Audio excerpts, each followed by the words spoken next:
আরে টুনি, আমার সোনামণি, খেতে এসো মা। আজ আমি তোমার জন্য নিজের হাতে রান্না করেছি। কিন্তু টুনির বাবার সামনে ভালোবাসার মুখোশ পরা সেই সৎ মা একেবারেই ছিল ভিন্ন রূপের।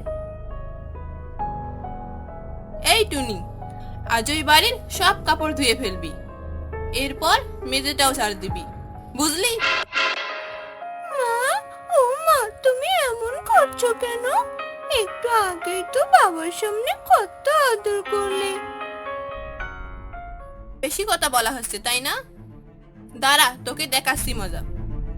আবার মুখে মুখে তর্ক করা। ও মা গো, আমাকে আর মেরো না মা, আমি আর পারছি না।